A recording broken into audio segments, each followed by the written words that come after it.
पोलिसांचा तपास कुठेतरी संशयाच्या भोवऱ्यात आहे. संतोष देशमुखांची इतकी क्रूर हत्या महाराष्ट्रात झालेली आहे, बीडमध्ये झालेली आहे. मला ते ऐकून मी गहिरून गेलेलो आहे. म्हणजे महाराष्ट्रात बीड असं घडू शकते कसं? म्हणजे बीड बिहारच्या मार्गावर चाललं आहे का, हा प्रश्नचिन्ह निर्माण झालेला आहे. हा साधा गरीब सामान्य कुटुंबातला मुलगा संतोष देशमुख, ही त्याची तिसरी टर्म आहे सरपंच म्हणून. इतका प्रामाणिक काम करणारा हा व्यक्ती इथं अन्यायाच्या विरोधात लढा देण्यासाठी तो पुढे गेला. तिथं पवनचक्कीचं जे काय काम चालू आहे तिथं दमदाटी झाली होती. ते सुद्धा बौद्ध समाजाच्या मुलाकडे सोनवणे अशोक सोनवणेचे ते विचारण्यासाठी गेलं. आणि त्याच्यामुळे जे नंतर पुढं काय घडलं, इतकी क्रूर हत्या. त्याच्या भावाने ज्या मिनिटाला ती बॉडी मिळाल्यावर 36 फोन त्या काटेशी केले, चाटेशी केले. 36 फोन केले. पोलिसांना सांगितलं. पोलिसांनी ही 3-3.5 तास ही मजा पाहिली. आणि आता काय केलंय, सक्तीच्या रजेवर त्या पियाला पाठवलंय. एकाला निलंबित काहीतरी केलंय. हे असं चालणार नाही. या पोलिसांना जे पी आय तो जो कोण त्याला आरोपी केल्याशिवाय हे आम्ही कोण गप बसणार नाही. ह्याच्या मागं तो सुदर्शन कोण, तो सुदर्शन घुले हा फरार झालाय म्हणतात. 7 दिवस बाहेर आहे. पिक्चर स्टाईल त्याला मर्डर केलेलं आहे. अजून 7 दिवस तुम्ही अटक करू शकत नाही. आणि हे कुठल्या पक्षातले लोक आहेत हे अजित पवारांनी त्याचं चिंतन करावं. या पक्ष ज्या घुलेला जो सपोर्ट असतो ते इथले माजी मंत्री ह्यांनी पूर्ण लक्ष घालून ह्यांना हजर का करत नाहीत? मग ते त्यांच्या पक्ष चाटे कोण, त्यांच्या पक्षाचा तालुका प्रमुख आहे. वाल्मिक कराड हा कुठला इतका मोठा गुण, त्याला सपोर्ट करतात. मुख्यमंत्री असतील, अनेक मंत्र्यांच्या बरोबर त्याला घेऊन फोटो काढायचं. आणि इतकी माज ही चालली ना, आपण गप.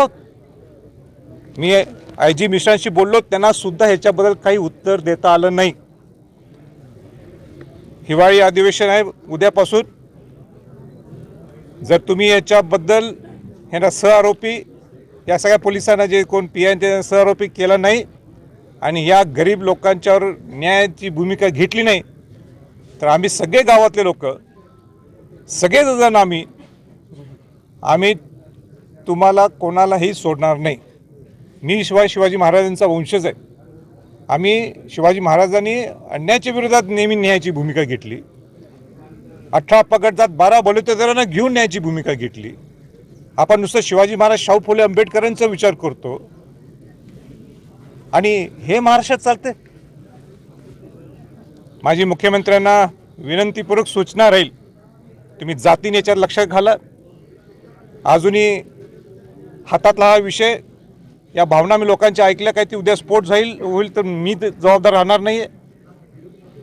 कारण काय सगळे व्हिडिओज आहेत ज्या पद्धतीने क्रूर मांडलेले, पोलिसांच्या समोर या सगळ्या गोष्टी घडलेल्या आहेत. कसं अपहरण केलं, तो ड्रायव्हर सुद्धा त्याचा भाऊच आहे. ड्रायव्हर नाही, त्याचा जो गाडी चालवतो भाऊच आहे, त्याचा चुलत भाऊ काय कोणतरी, त्यांनी सगळ्या गोष्टी सांगितलेल्या आहेत. तरी पोलिसांनी 3.5 तास ही मजा बघत एक साधी गुन्हा नोंद केला नाही. आणि त्या वाल्मिकी कराडला गुन्हा नोंद करून सुद्धा तो कुठे इकडे फिर तिकडे फिर, मध्य प्रदेशला फिर, इकडे फिर तिकडे फिर, हे चाललंय. हे कसं महाराष्ट्र सरकारला जमते? कसं परवडते? आणि कसं चालतंय? आणि याच्या पुढे आम्ही अशा गोष्टी चालून देणार नाहीत. मला बाकीचं काही माहीत नाही. पूर्ण मी ग्रामस्थांच्या बरोबर आहे. जे ग्रामस्थ निर्णय घेतील त्याचबरोबर संभाजीराजे असतील बरोबर. आणि तुम्ही CIDची आम्हाला दिलेली आहे, आम्हाला CID नको आहे. सगळ्यांचं एक मत आहे, ती SIT पहिलं आहे. आणि SIT मध्ये नेमत असताना सुद्धा लोकल अधिकारी चालणार नाहीये, तो बाहेरचा अधिकारी चालणार. उदाहरण त्यांनी उमाप नाव दिलं, असे अनेक कुमावत नाव दिलं. तुम्ही चांगले अधिकारी द्या आणि ह्या SITच्या माध्यमातून ह्या गरीब कुटुंबाचा न्याय मिळवून द्यायला पाहिजे. आणि दुर्दैवाने इथं जातीरंग दिला जायला लागलेला बीडमध्ये. इथं जातीरंगचा काही विषय नाही आहे. त्या बिचाऱ्या बौद्ध समाजाच्या मुलाला वाचवण्यासाठी हा संतोष देशमुख गेला होता. हा काय तो दलित समाजाचा किंवा मागासवर्गीय समाजाचा जाऊन गेला नाही, पण त्याच्यावर अन्याय व्हायला लागलेला आहे, त्याच्यावर मारहाण त्याला व्हायला लागलेली आहे. त्याला संरक्षण देण्यासाठी हा सरपंच गेला आणि त्याची लगेच दुसऱ्या दिवशी हत्या करून टाकायची. अहो त्यांनी बोट कापलेत, डोळ्यात ते लाइटर मारले, डोळे जाळलेत. हे महाराष्ट्र आहे? हे शिवाजी महाराज शाहू फुले आंबेडकरचं महाराष्ट्र आहे?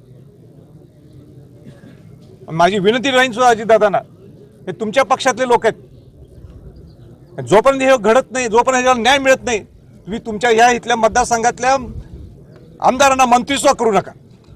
तुम्ही नेहमी शाहू महाराजांचं नाव घेता, शिवाजी महाराजांचं नाव घेता, फुले आंबेडकरचं नाव घेता. आणि खऱ्या अर्थाने जर तुम्ही त्यांचं नाव घेत असाल तर त्या तिथल्या आमदार होणारा मंत्री ह्याला मंत्रिपद देऊ नये. तुम्ही थांबा त्यांचा मंत्रिपद, सगळ्यांना न्याय मिळत पण. ही माझी भूमिका नाही आहे, ही इथल्या सगळ्या सामान्य माणसाची भूमिका, इथल्या ग्रामस्थांची भूमिका आहे, इथल्या पंचकृषीतली भूमिका आहे. बघा येऊन तुम्ही इथं काय चाललंय, येऊन भेट द्या.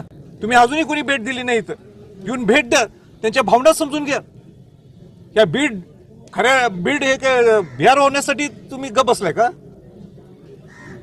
आणि माझी सर्व आमदारांना विनंती आहे, सगळ्या आमदारांना विनंती आहे, नवनिर्वाचित आमदारांना विनंती आहे, उद्या अधिवेशन सुरू होते नागपूरला, हा तुम्ही आवाज उठवणं गरजेचं आहे. तुम्ही सुद्धा शिवाजी महाराज शाहू फुले आंबेडकर नाव घेत असाल, या महाराष्ट्राचं खरं तर महासंतांचं महाराष्ट्र म्हणत असाल, सुसंस्कृत महाराष्ट्र म्हणत असाल, तर तुम्ही सुद्धा कसा आवाज उठवताय ते आम्ही सर्वजण बघणार आहे.